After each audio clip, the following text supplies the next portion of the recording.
Hello and welcome to the Google Talk, back again with you guys for another show, for another episode of our Let's Talk Arsenal series, our twice weekly show on a Tuesday and a Friday at 5 p.m. every single week, where we talk about the latest Arsenal information, have a little bit of a chat about the current state of affairs, and get, most importantly, your thoughts and comments from the chat box. So without further ado, let's get on with today's show.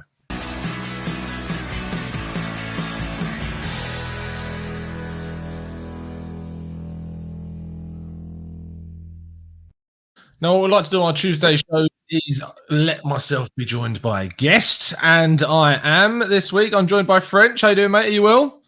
Yeah, good, man. Good. Little bit out of breath. Just got back from my run and hopped in the shower, hopped on the stream. So, yeah, I'm feeling a little bit short for breath, but apart from that, man, very good. How about yourself, Tom? Yeah, no. Have you been able to get out and run? Because it's so icy where I am still that I can't do that, and obviously the laziness as well. Yeah, no. What I did, I went on Amazon and I bought all these kind of like little gadgets and stuff to make myself feel better about running. So I got these running gloves, and I got this running hat, got these little wristbands like David Luiz. I got one, on each arm. And then as soon as I start running, I get too warm. About 2 minutes to take it all off and just go off in a t-shirt. But yeah, it's been all right, mate. Been managed to keep it up, all terrain. I've tried to. That basically it was my new. Obviously, getting married next year. The aim is to get in a little bit of shape. Well, a lot more of shape is what I'm sure the missus would prefer. Even though she's like, "No, I love your body. You look great." But no, I'd love to be in a little bit better shape than I currently am for next year. And I mean, you probably saw in the chat box, but the second run I did turned my ankle and utterly, done the ligaments again, which I did as a kid. And I'd gone out and bought like new running shoes. My other half got me a Fitbit the Christmas before that I'd not worn since Christmas the year before. What's a Fitbit? What is that? A Fitbit. You don't know what a Fitbit is? It's like a little watch that you wear and it gives you like your like a tracker. Like a tracker, calorie content and distance and stuff like that. But yeah, she got me one of them and I hadn't used it in about a year. So I charged all that up, went out for my first run, got a kilometre into my 5K and went off a curb and put my foot down and I just rolled my ankle, which is great. It's about as successful as Arsenal's first half of the season, to be honest. Anyway, thank you, Sam, in the chat for the super chat. I like the like button is calling your name. You must press it. Thank you, Sam. Yes, follow Sam's instruction and drop a like. You can obviously follow ourselves at the Gooner Talk TV, and you can follow French at FrenchGooner23 to find out his latest. What's the word we're going to use? What's the word used to kind of different names? There's a word beginning with A, and I can't remember what that word is. Alias, yes, the latest alias. What is it? The most Bukayo Saka versioned one? Emil Sacanelli FC. Yeah. Because at the time around Christmas, I felt like that was the thing powering this club, was those three youngsters and their energy. And now, luckily, we've got some other things to smile about. But I should probably change it, shouldn't I? Yes. We've got a lot of kind of kids coming through now. They're important, but that's not what we're going to talk about initially. We are going to focus on the title of today's video, which is talking about David Luiz. David Luiz, of course, has been at the club now nearly 2 full seasons, and there's rumours that he could be signing on for a further year. What do you make of that? I'll give you my thoughts in a second, but what are your kind of reactions to him possibly being here for another season? Yeah, it's a difficult one, isn't it? All right, I'll give you the emotive kind of like just off the cuff immediate reaction without thought, because when I first saw it, I was like, he had a really good game, by the way, against Leeds. And that's just come out. And but even with that backdrop, it's like one of the frustrating things I think at the moment, especially, is that we're seeing a lot of things progress. We're seeing a lot of things improve. We're seeing a lot of things that are starting to click. But for example, the 2 previous games to Leeds, really frustrating things happened, which I mean, some of it was out of our hands with the referees and what have you, but to a certain degree it was kind of the same old mistakes, a couple defensive errors, a bit of switching off at the back, and all of a sudden we've put ourselves in a situation where we don't do ourselves justice. Essentially, we're better than that, but we don't show it because we just switch off every now and then, and that happens. And I think part of the thing you could level at the club is that maybe we do just seem to hold on to some of our okay players a bit too long, rather than just saying, right, we need to upgrade, we need to improve if we want to move on. And so maybe we might hold on to a player a bit too long and he keeps making the same mistakes, but he puts through a good run of games, so he's good for a few months, so it justifies, like, we're like, oh yeah, he's good again, but he'll make the mistakes again in the future. So as a few Arsenal players you can say that about, and I think we've gotten rid of quite a few now in the Christmas period. But the contract extension for Luiz kind of feels like maybe we're sliding towards that, not learning when to let go of our players before they kick us too much. The thing with Luiz is, as we said just now against Leeds, he can put in a really good performance, you know, maybe 2 out of 3 games. But then that third game, he's going to, you know, do a madness, or maybe accidentally do a madness and get punished on reputation, wherever it might be. He's liable to create a calamity. And that's not something you want from A, a centre-back, and B, a fella who is supposed to be experienced and teaching the younger generation. You know, we don't want a fella who can just switch off you know, maybe 1 out of 3 games.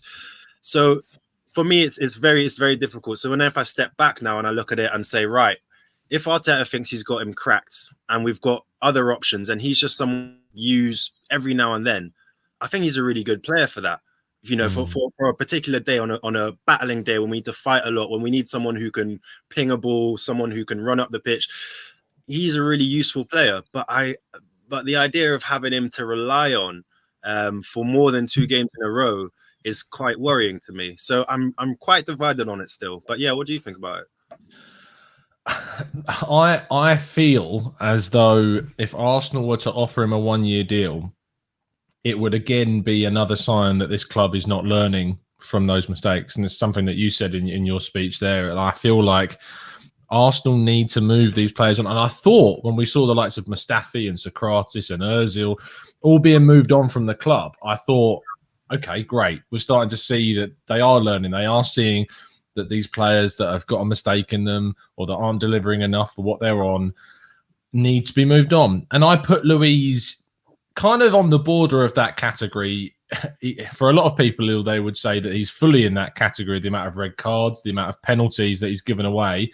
But as you said, in that performance against Leeds, it reminds you that he does have a good game, and more than just a good game in him. He can be really good at times. And if you've got the right kind of opposition, if you've got the right players around him, he can have a good game. But I don't really want to be keeping players at Arsenal that we have to kind of compensate for, that we need to have a good left-back or a good centre-back partner to use him.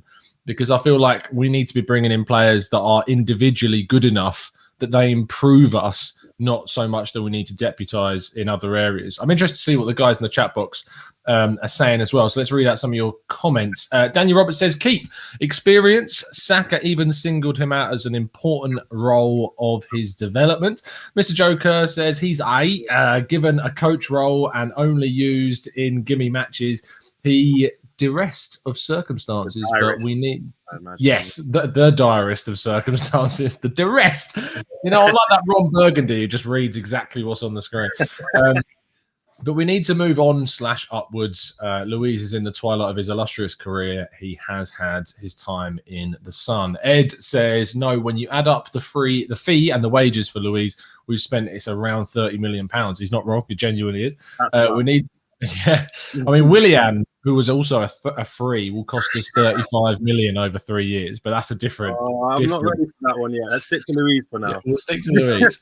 We'll probably get on to Willian. Wow. We need to look to our younger players and think about the club's long-term interests rather than the young players that make mistakes. Now, if you're William Saliba, who's now on loan at Nice.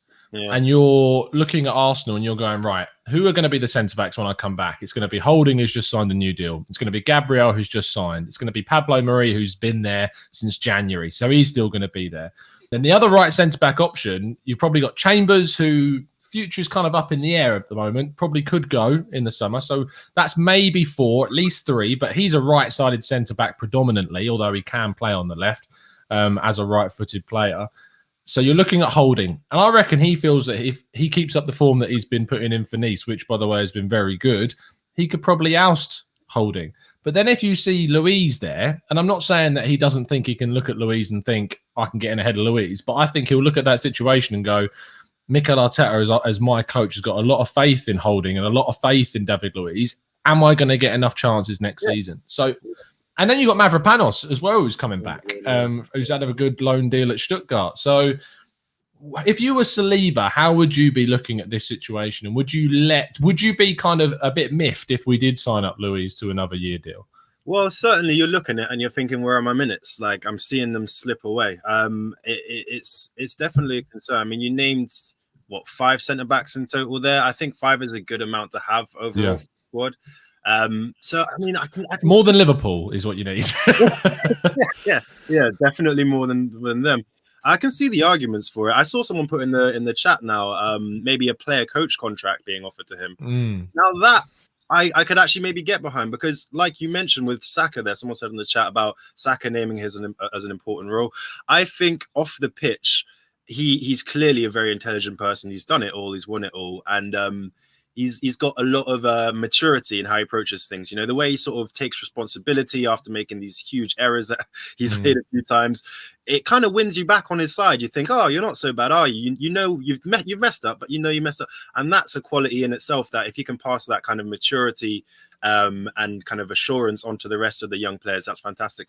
Some of the on-the-pitch habits, I wouldn't want him passing on so much. So if we can get him less on the pitch, but maybe still around the squad in some way, I could see that as a bit of a good move, to be perfectly honest. The idea of just giving him a contract, though, yeah, I think the Saliba thing's a big thing for me.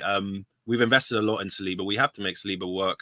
I mean, you add the fact we were saying in the group chat the other day that he's homegrown as well, potentially. So a 30 million homegrown defender, you kind of have to make it work. And adding extra obstacles in his path isn't the way to do that. So if it was player coach, I would kind of be all right with it, to be honest. Apart from that, though, I prioritize Saliba's development for sure. Who was it you were saying was homegrown? I might have missed that. Is Saliba not counting as homegrown because he came to us under 17, under 18?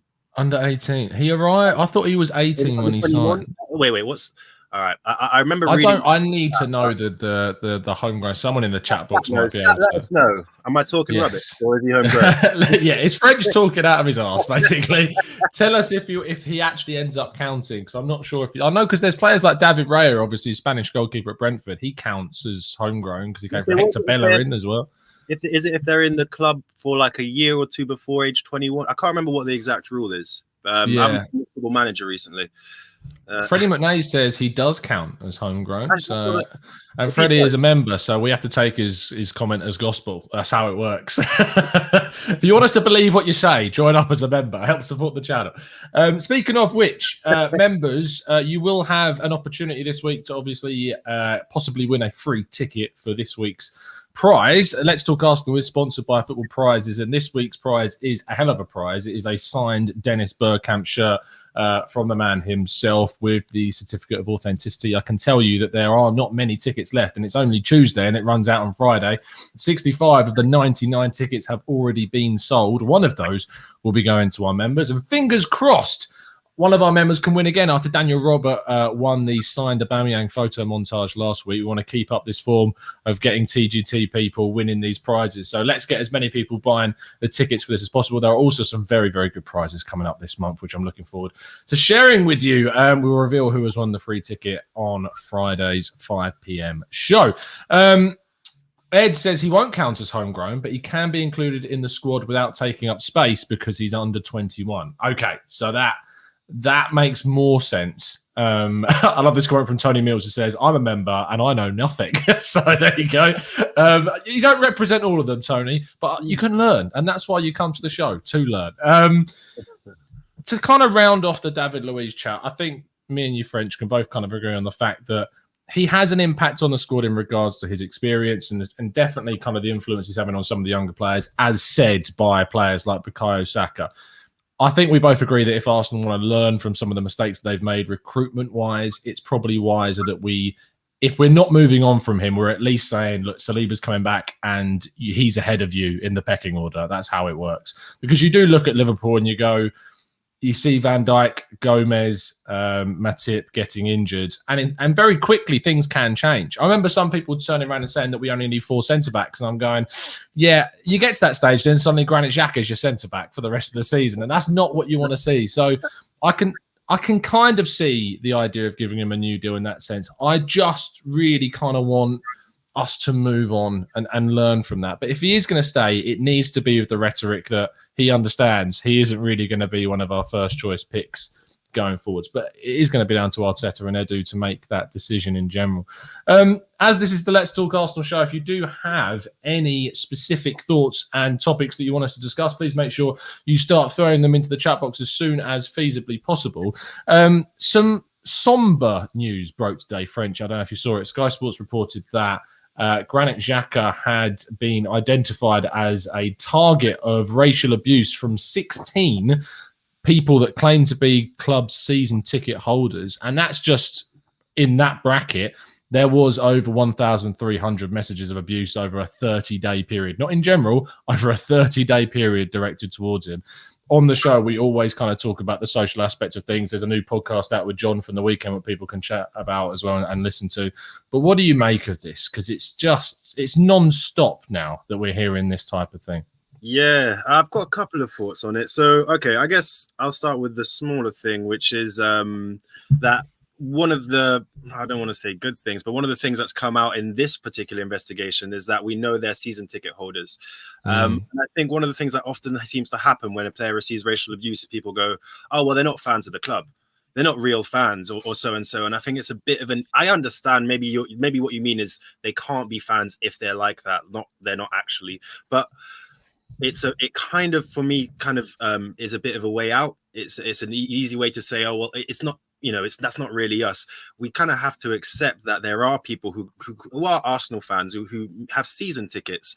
Doesn't mean that everyone's, going to be like a good person, so to speak, these are issues that we have within all of our own fan bases. And I think it's important that we accept that to then begin to address it.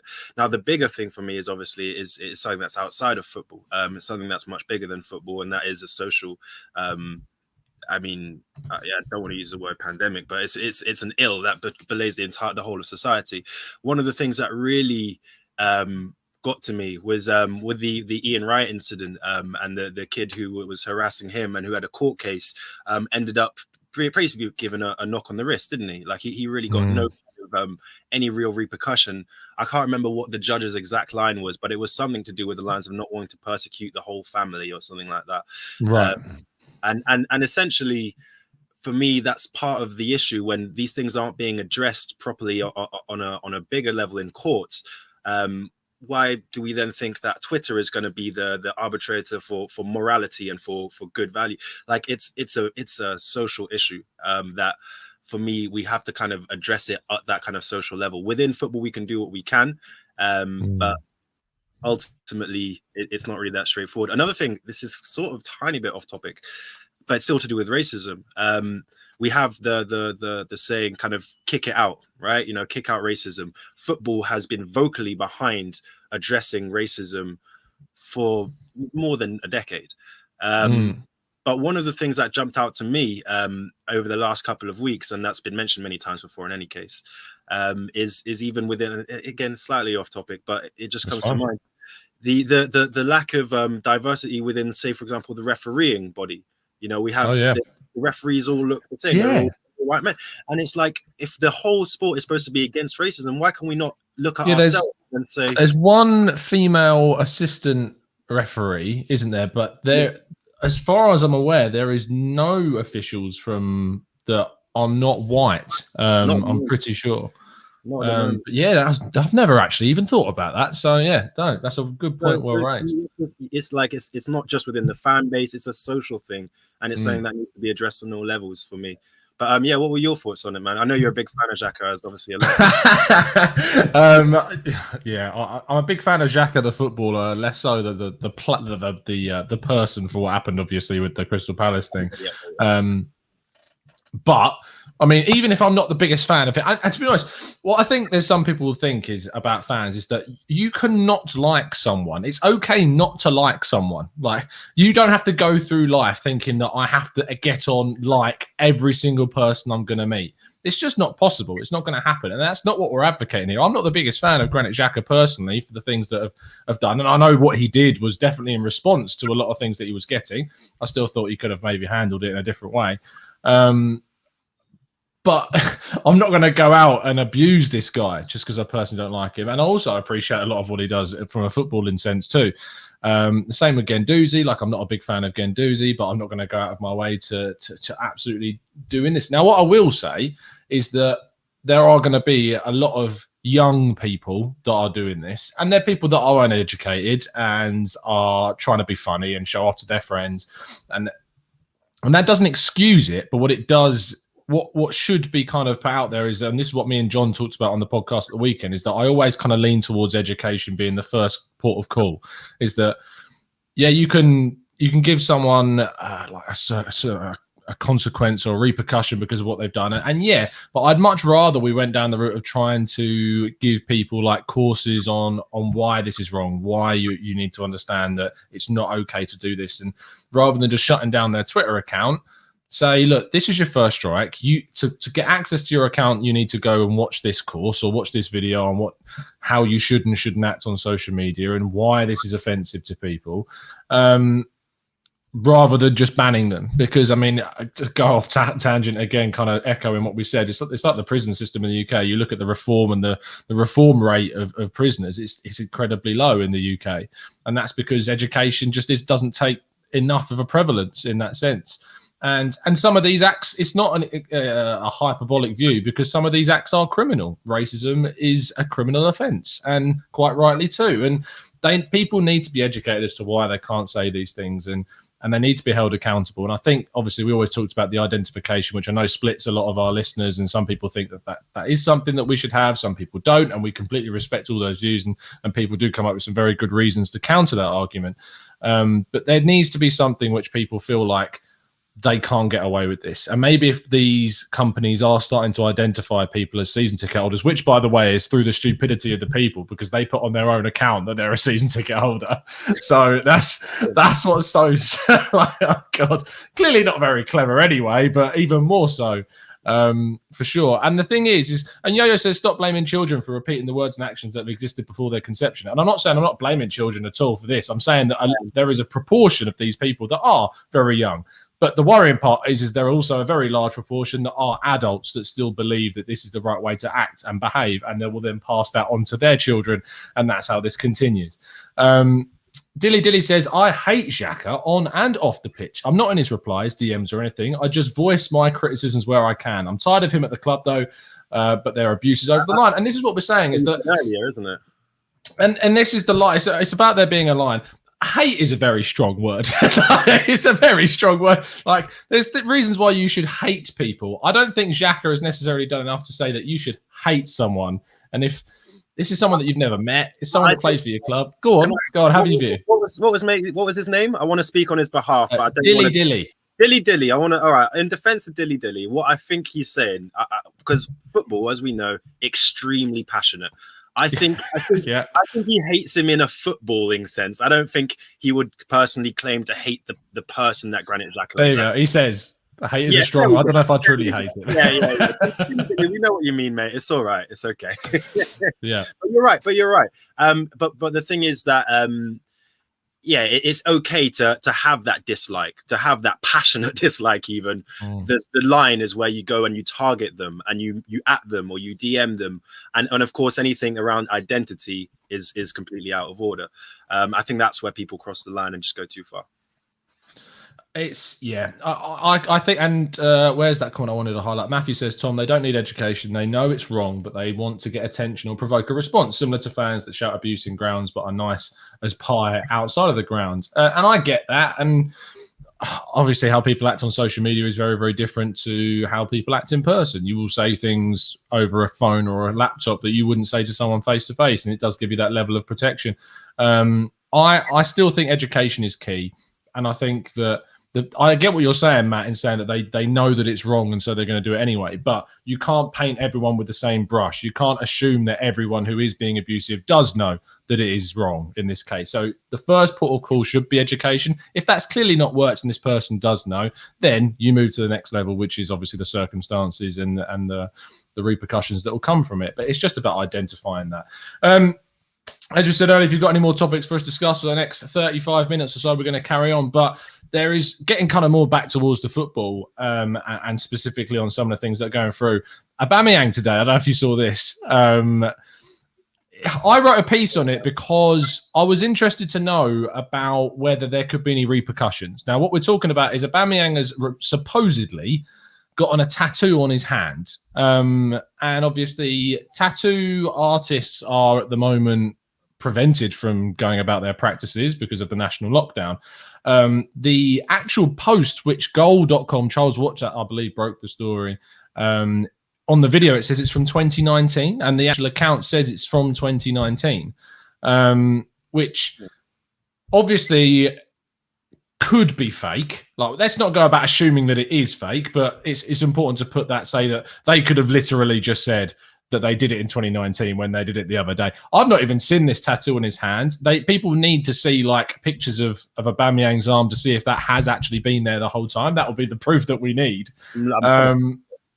So people in the comments are saying that they think it isn't a big deal, which is completely fair enough.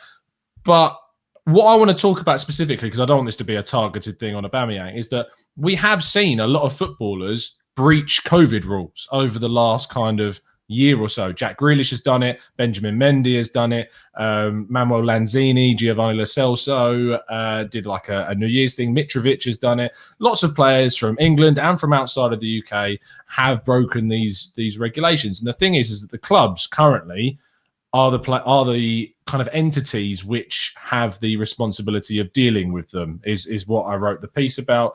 And that the current footballing bodies like the EFL, the Premier League, the FA have no authority to punish these people for doing this because they've not put anything in place at the moment. Do you think? What do you think about it in general? What do you think about the footballers that are breaking the regulations at the moment? Because it has happened quite regularly for it not to be a talking point. Yeah, it's pretty dumb, isn't it? To be honest, it's difficult. Willian did it as well in the chat. Sorry, people are saying he went. I didn't want to invoke the name, but there you go. But yeah, I mean, you think back to I think okay, so this is very difficult. I think there's ultimately it's dumb. Like no matter what your reasoning, tattoo, party, whatever it is, hotel with Norwegian chick, whatever. It's kind of dumb. On the flip side, I think there's kind of levels to it, if you know what I mean.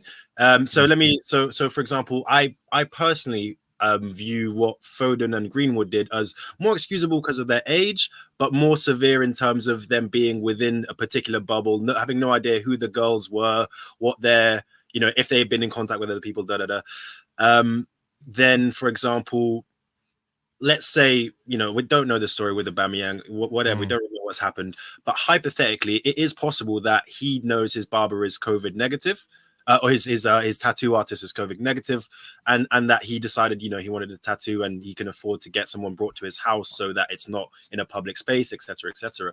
So I have a bit more kind of lenience towards some, but ultimately it's all stupid.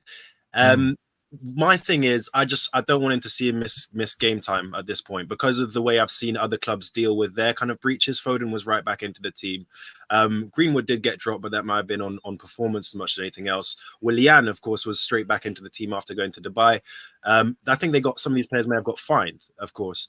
But for me, as long as he doesn't miss game time, I'm fine. Give him a fine. He's an idiot. Whatever. We move on. The politicians that run this country have made huge transgressions with regards to the rules that they set out themselves.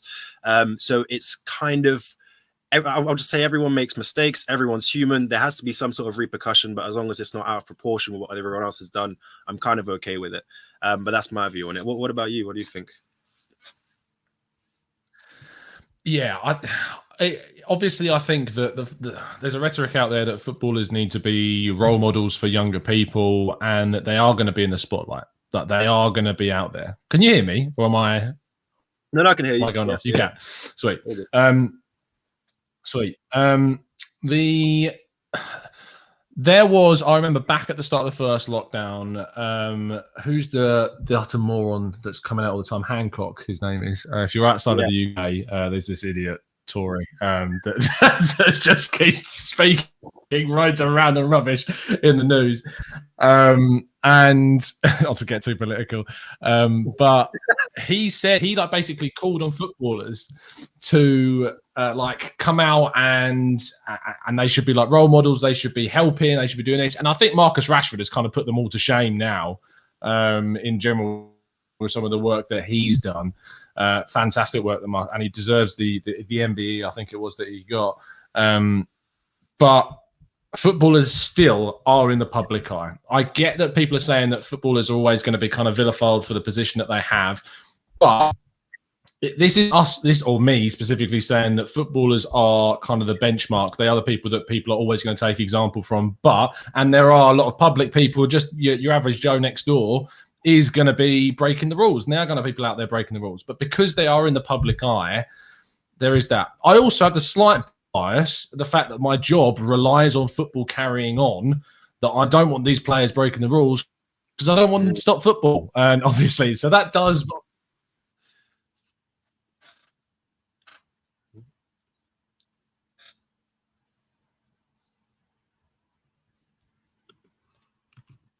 I don't know what the right way to put this question is, but what do you make of how football is vilified in a way, and that why these footballers are put onto this pedestal of being out and out villains or heroes based upon this whole situation? Well, it's an easy scapegoat, I think. It's like that Scarface scene, isn't it? You need me to be the bad guy. I can't do the accent. You need me. It's like you need to be the villain. People need to have a villain to point at. And the reality is, again, don't want to get too political, but the way that this pandemic has been managed has been absolutely horrendous. And so people kind of, I mean, it's happened before for this pandemic. In any case, footballers have always sort of been put on this pedestal and said they have to be role models, judged in the same way we judge other people. I think there's a few parts of it. I think part of it's scapegoating. I also think there's this element of obviously a lot of footballers might be from working class or from overseas, and there's this idea that they are sort of given this privilege and they're given all this money, and now be perfect or we will take it all away from you because you don't really deserve it, because this is not what you know. But the thing is, they've earned it and they've worked hard all their lives, and they've gone through whatever it might be to get to the position they are. But I do think that there's this thing that we do it sometimes with other kinds of celebrities, you know, with musicians or what have you, and it's this thing where we own you.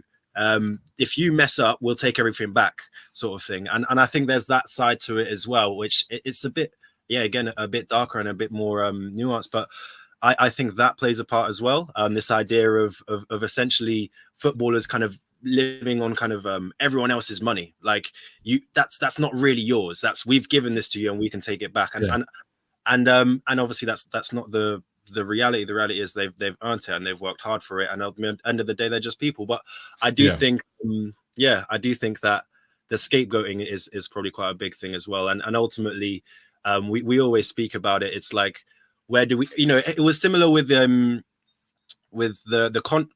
wages. With this idea that footballers should everyone should decrease their wages so that this money can go towards whatever. And the people saying this, you know, oftentimes might be, I mean, you know, there's people like the Virgin owner Richard Branson asking for rebates and benefits to try and get money back for his billions, because his airports aren't working, so he's not getting as many billions, so he wants more.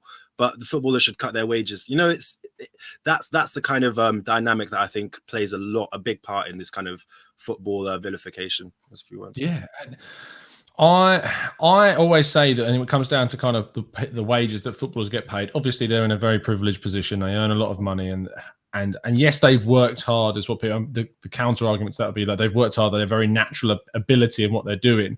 My other half's dad is a fireman, and often we get into a little bit of a debate about, like, obviously he deserves to earn more than footballers, and I'm like, yes, morally, you're 100% right. He does deserve to earn more than Pierre-Emerick Aubameyang does, but commercially, it makes absolutely no sense, because there's no one paying a weekly subscription to watch your dads go out and which is, to be fair, most of the time is one fire a year around here. So it's not going to be a very entertaining show. But what needs to be known is that that can't come into the argument because morally, whilst yes, they probably don't deserve to be on that amount of money in the moral compass of things in comparison to other jobs, especially with how well the NHS. And you'd say that all the nurses and doctors that have done so well over this pandemic should be earning way more than these footballers, and they're dealing with much worse situations. But commercially, the world doesn't work that way. And so we can't judge footballers based upon the amount of money they earn and say, yes, they're in a privileged position, so they need to behave in this way. But what I would say is not because of the amount of money that they're on, but because they're in such a public eye, because they've got so many followers and so much attention on them, that what they do is going to be followed by young children specifically, and they are going to look to them as very impressionable youngsters. So they do need to hopefully change things. Apologies if I dipped out connection-wise a second ago in the chat box. As I say in the chat, I'm trying to work on getting wide connection up here at some point, so it should be right. I see your thing there about getting a Wi-Fi extension, Vinny. I've tried them, and I've never had good success with them. So I'm working on getting some wiring upstairs to see if I can get that sorted. We've got about 25 or so minutes, as I said. If you've got another topic for us to discuss, then we're going to get on that. I'm going to try and scroll up to the chat, see if I can find it. Do you have any final words on that topic before we move on? Not really. It's a difficult one. I'd just say, look at the people who are pointing the finger, and that's not obviously saying people like, what did you say was your girlfriend's father, your wife's father, of course, fiance's father. A fiance, yeah, not wife yet. I'm not tied down just yet. Not got enough runs in yet. No, I'm talking more about the people who create that narrative. Look at them and then wonder why they're trying to point the finger at someone else. That's what I'd come away with.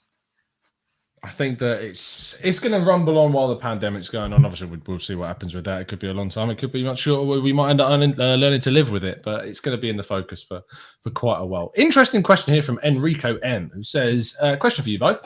What football stadium outside of the Premier League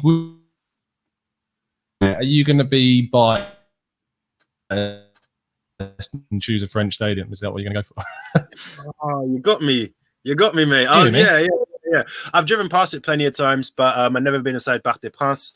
I've just heard a lot from my cousins about how amazing it is, and it's something that I've always gone past, but I've never been inside. So I'd love to see PSG play, maybe on a Champions League night or something like that, and see how that goes. It's always a bit of a wild card.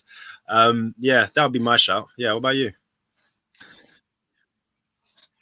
To be honest, I'd mainly choose it based upon the city. I'd be really selfish and be like, I'd pick like Anoeta so I can go to San Sebastian in Spain or something like that. But yeah, I've been to the Nou Camp. I've been to Lisbon and watched Sporting Lisbon play, and they have a really nice stadium, and Lisbon's very nice anyway. Where else? Other football stadiums I've been to? I haven't been to the Parc des Princes. I've been in Germany outside Freiburg Stadium. I've not been inside of it. But yeah, no, I don't know of like a specific stadium for the specific stadium. There's a few in Austria that are amazing because of like the scenery around the stadiums, like the mountains and stuff like that. But not a specific one. No, I think it would just come down to kind of location. Valencia, maybe somewhere like that. So that'd be something to look at for sure. And actually going to over to the US and some of those stadiums. Go on, French. You were going to say something. No, I was going to make like some sort of reference to Tottenham getting relegated and going to see their stadium when they're out of the Premier League. But then I realised we're lower down the table, so it just hurt me a bit. Well, you had to bring it down like that. I had to go. I'll tell you the mental processes of why I winced and stopped.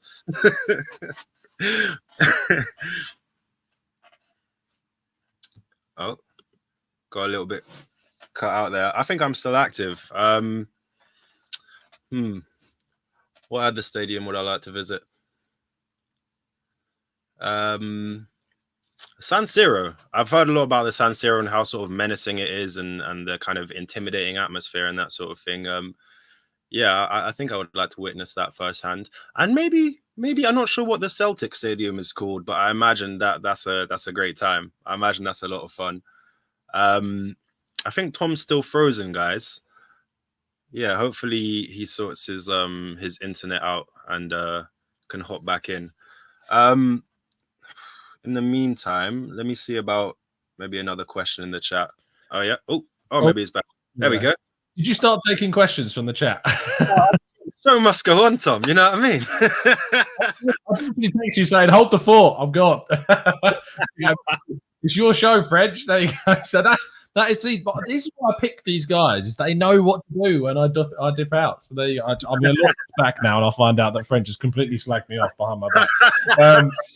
Anyway, sorry about that. I'm just something's up with the internet around my area at the moment. Let's jump into some of your topics that you want us to discuss in a Wi-Fi comparison to Willian. That's pretty much spot on. Pedro says, what do you think of referees? There are too many older ones staying too long at the top. Not enough churn, he says. Okay, all right. So initially it sounds ageist, but I want to defend his point. I know what he means. Again, it's coming back to what I was saying at the start in terms of the diversity.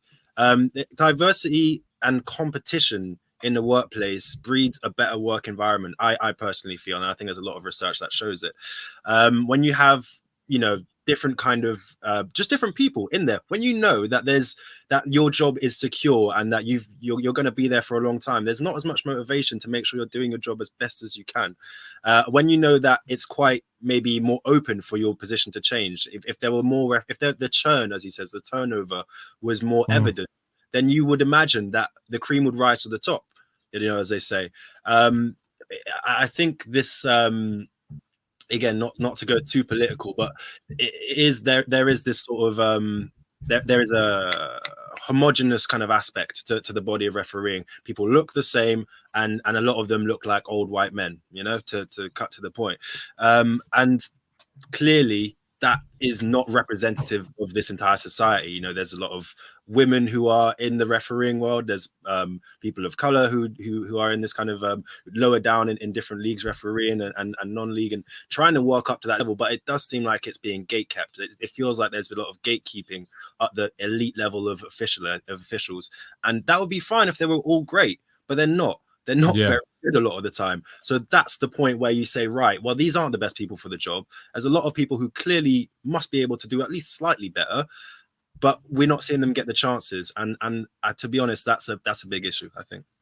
It is. I completely agree with the point, and I'm glad that you highlighted it today, because I'd completely kind of not necessarily been ignorant. I just hadn't noticed the complete lack of diversity amongst the official base, and it is something that does need to be addressed, and something that, especially as you say, it's not like that there are a lot of top coaches now, and we're gradually getting more. We're getting a lot more black coaches, and actually the Chelsea boss, the women's Chelsea manager, whose name has completely slipped my mind. I will check it. Chelsea women's manager, Emma Hayes. She was linked with the AFC Wimbledon men's job and could have been the first female to be in the EFL. I think there is maybe some officiating in non-league from women, but she would have certainly been the first woman to take charge of a senior men's team in the Football League, which would have been amazing. It is something that does need to happen more, and these kind of equal opportunities do need to be given out. But refereeing, it's not like you've got the likes of Klopp and Guardiola at the top, and further, like it's not that level. Like, these referees are poor. Now, having gone to very lower league games, the refereeing in the lower leagues is still quite poor. Like, there are still a lot of poor referees. But the thing is, it's that word churn that you talked about. There is not enough change. There's not enough accountability for the mistakes which are made on a consistent basis. And whilst Mike Dean has had to take this previous weekend's games off because he received death threats and abuse because of obviously decisions he made, which is completely wrong, what I would say is that maybe let's try and word this in the right way. But I'm not saying that, well, I kind of am in a way, but maybe the abuse wouldn't have taken place had accountability been there. I'm not justifying the abuse, and I'm not saying that at all. But what I'm saying is that were people kind of more happy that referees could get kind of moved around or taken off of it for a week after a series of mistakes, then there would be kind of less anger towards officials, because people would therefore know that if they do make a mistake, there is accountability for it. But at the same time, do not go out and abuse referees. It shouldn't happen. But trying to make sense of why there is so much anger towards them, that's probably one of the reasons why. What do you think? 100% agree. Yeah. I think you're exactly right. I get exactly what you're saying. Essentially, it should be the jobs of the officiating body to make sure that these mistakes are reduced as much as possible. And when you see it happen over and over again, doesn't make it right, doesn't make it okay, but somewhere that's going to show itself. And the way it's showing itself is in the outrage of fans taking it a bit too far. Well, a lot too far. But essentially, yeah, there is a lot of responsibility. You could even say it's the officiating body needs to, it's almost protecting the idea of the referee rather than protecting the individuals themselves. Keep the quality high, make sure the referee has a higher standard, and then they're less likely to receive abuse, certainly that level of abuse, because that's I think you hit the nail on the head there with accountability. That's exactly what is missing. It is, and at the end of the day, the FA needs to take some certain amount of action and responsibility for this as well. Or is it POGMOL, PGMOL, the people that run obviously all the referees as well? There is too much protection. There is too much. There's a lack of accountability, as we talked about, and it can't carry on. And I mean, the quote that sticks with me is when Arsene Wenger talked about how he and David Dean worked towards getting referees to a standard whereby they could then become professional and it's their main job and they make their living off of it. For them to have no representation at the 2010 World Cup showed the lack of quality that's still within the UK, despite them being professional. And that there are so many other countries around the world, La Liga, Bundesliga, all of these leagues, that a lot of those officials are not professional, and they do that job as an addition to their usual lives. So, and yet they're very, very good at some stages. In Spain, there is a lot of issues with officiating as well. I don't watch enough of the other leagues to know, but I do know from hearing what people are saying is that the Premier League refs, in comparison, are horrific and really, really poor. Didn't we have no English refs at the 2018 World Cup as well? I know you mentioned. I don't know. Was Anthony Taylor there? I feel like Anthony Taylor might have been there. Let me look it up again. But yeah, feel free to check. Let's see what people are saying. Someone sorry. Someone in the chat mentioned that it's not an attractive job, but I don't think that's entirely true. I'm not sure exactly how much you earn at non-league level, but I believe it's a couple of £100 a game. I know people make decent little money off of it. And then at the highest level, it can be as much as 70k a year. So there's definitely people who want that, people who are working hard towards that. I don't think the issue is a lack of potential applicants. I think it is more the gatekeeping. It's just fact that if you're allowed to get away with mistakes week in, week out, there is no incentive for you to stay on the top of your game, to make sure that you are on it all the time.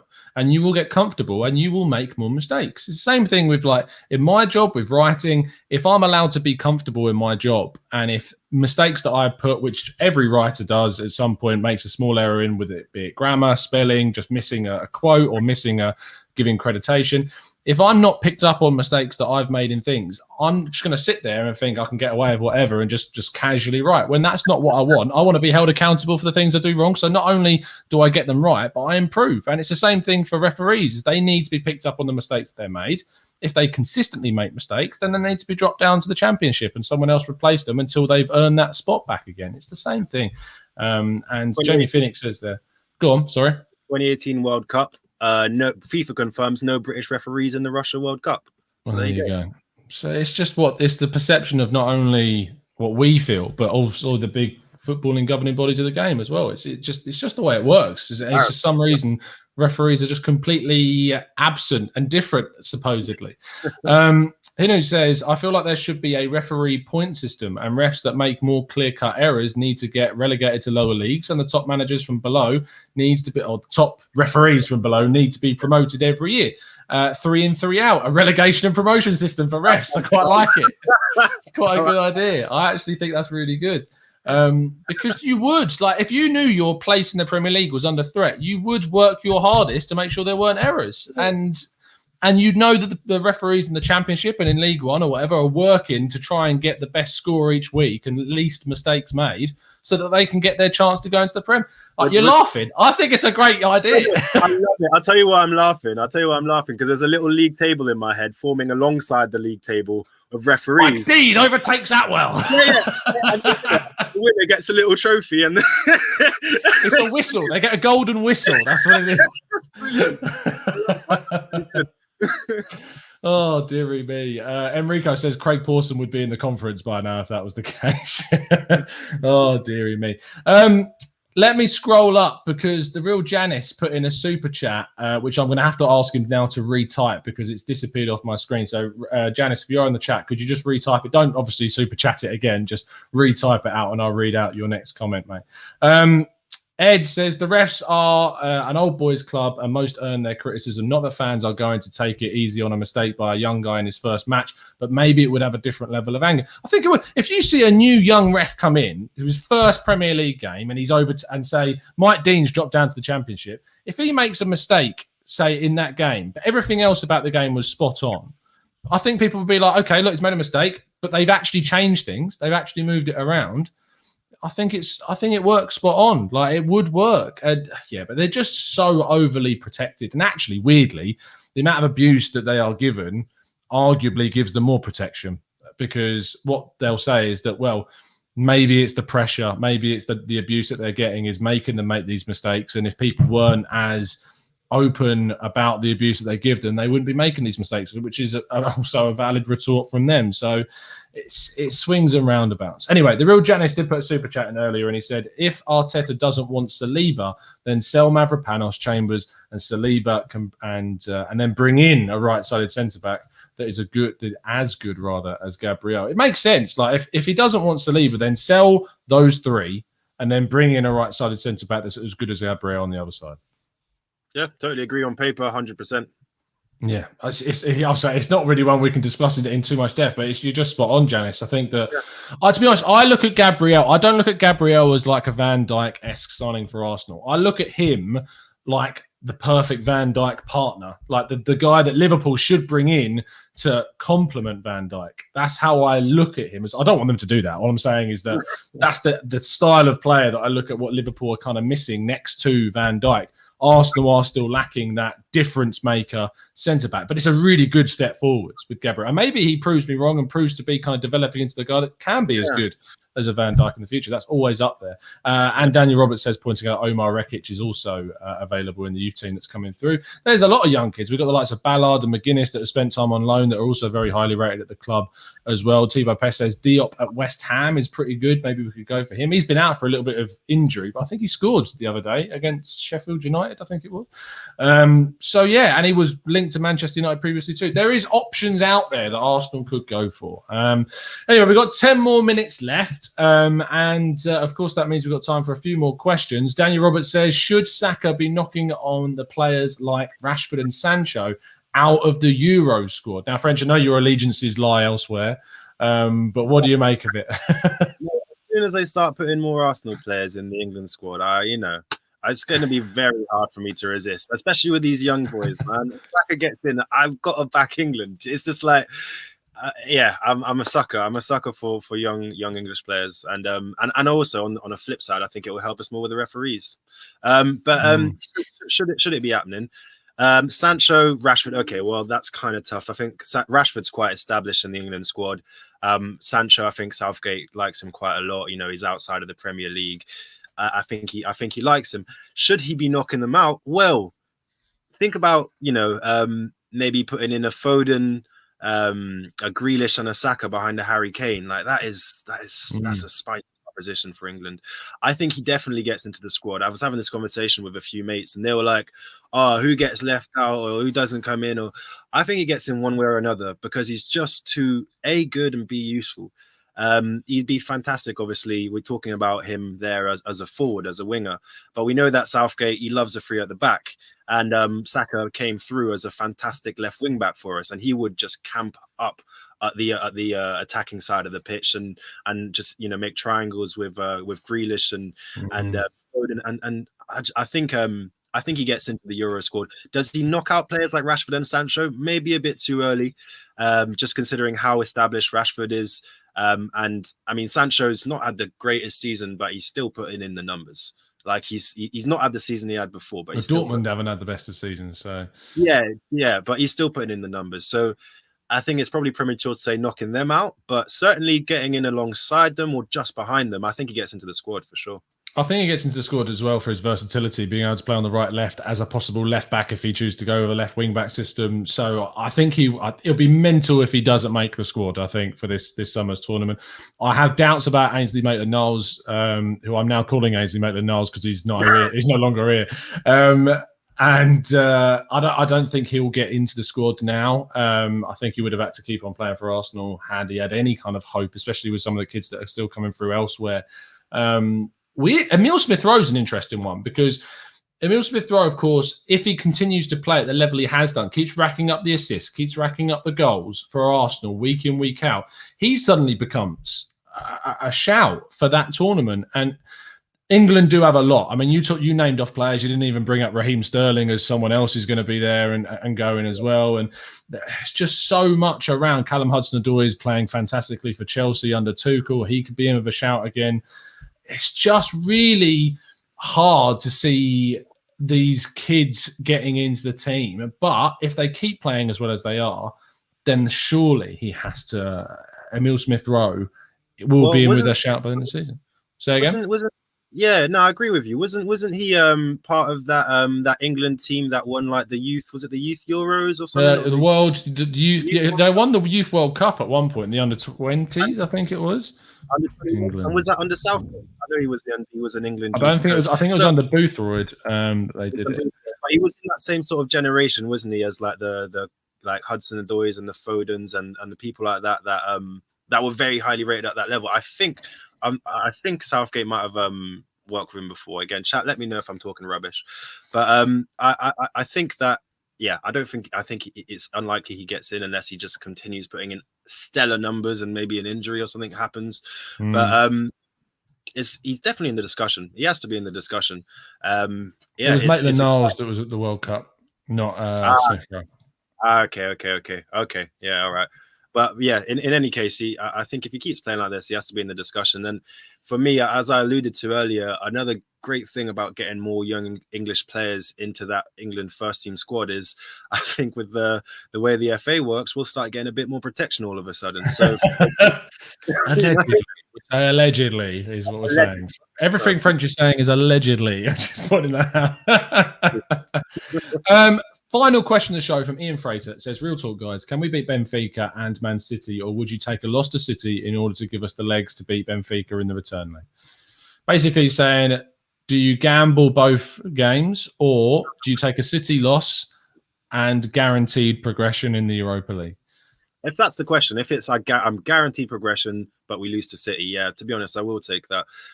If in reality, I don't think you throw the City game. No.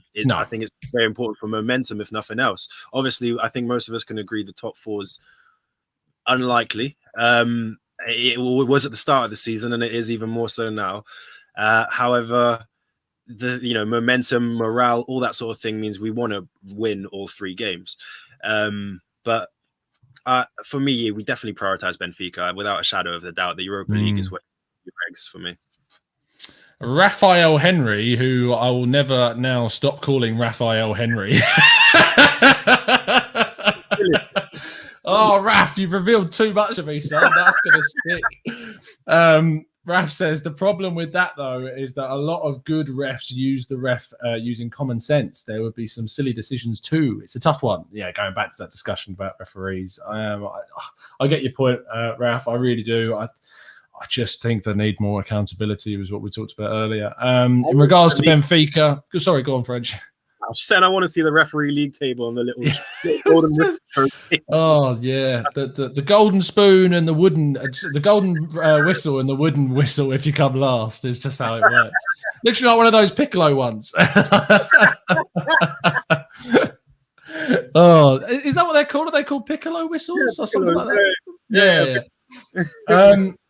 Wow, that's knowledge going back to like primary school. I'm going to check that because I swear that's wrong. It is a piccolo whistle. I was fine. Anyway. Yeah. We'll get a percussion instruments. No, they're not even percussion, are they? Woodwind. What am I on about? Woodwind. Oh, dearie me. I need to go back to school. what was it talking about? Benfica. So would I throw the City game to win the Benfica matches? I mean, if you said that I'm guaranteed progression through the Europa, or I take a loss to City, which, if I'm being 100% honest, is probably going to happen anyway, losing to City. Yeah, I 100% would take the guaranteed progression through. But I genuinely believe if you get that good win against Benfica on Thursday and you go into that City game, and I think we've got enough strength in depth in the squad that we can rotate. I think we will see Lacazette and Pepe, who didn't play at the weekend, start on Thursday. And then you've got Aubameyang, who can come back in. I liked Erdegaard and Smith Rowe playing together. I think one of them two will probably play on Thursday rather than both of them. Probably Erdegaard, thinking about how much Smith Rowe has played. I think it's going to be an interesting tie with lots of decisions for Arteta to make, and then lead us in towards Man City on Sunday. Is it Sunday or Saturday? I think it might be Sunday. Okay. That's where we're going to finish off today's show. Thank you so much, people, for listening. There will be a preview show tomorrow. I'm going to try and get on some members in the morning. So if you are listening and you are an expert or a TGT ambassador, throw into the right channel in the Discord server that you're interested. Probably tomorrow morning about 9 a.m. It's going to be an early one because I'm busy. So if you're around at 9 a.m. UK time tomorrow morning, that's when we're going to do the preview show. So let me know. French, been a real pleasure, mate, as always. Appreciate your time. Yeah, mate, it's been a lot of fun. Yeah. Honestly, I can't get over the little league table, mate, and the referee. I'm gonna laugh myself to sleep tonight. As mate. But yeah, it's been a lot of fun, man. Thank you. Everyone who's watching, thank you very much for tuning in. Make sure you smash a like. Oh God, I've done it, didn't I? You said the words. Smash the like button. Like hit the just touch the like button with your finger, please, because deserves it. But yeah, thank you for watching. No problem at all. And thanks for all the love in the chat box, people. Really appreciate your time this evening watching that. I'm sure you got plenty of other things you could have been watching, but you chose us, and we appreciate it. If you're watching on playback, of course, please drop a like too. You can follow French at FrenchGooner23 to find out his latest Arsenal-related alias, a new word I've discovered today. And you can find me at the Gooner Talk TV or at Tom Canton Media on Twitter. We'll be back tomorrow morning, as I said, for the preview show ahead of the Benfica game. On the day of the Benfica game, of course, we'll have the Raw Reaction show, and I believe I'm going to be joining you for the watch along as per. So that should be a lot of fun. Make sure you drop a like on the video and buy your ticket for the football prizes competition, which just let me check how many tickets are left before we wrap up so I can give you an update. Sharing that screen for you. 65 have been sold, so 34 tickets are currently left of the prize. So the link is in the description if you'd like to have a chance of winning a signed Dennis Bergkamp framed shirt with all the certificates of authentication. Then make sure you do so. Good luck. If you have already bought a ticket, we'll be revealing who's won the free ticket of our expert and TGT ambassadors on Friday. We'll see you again very, very soon. And as always, up the Arsenal.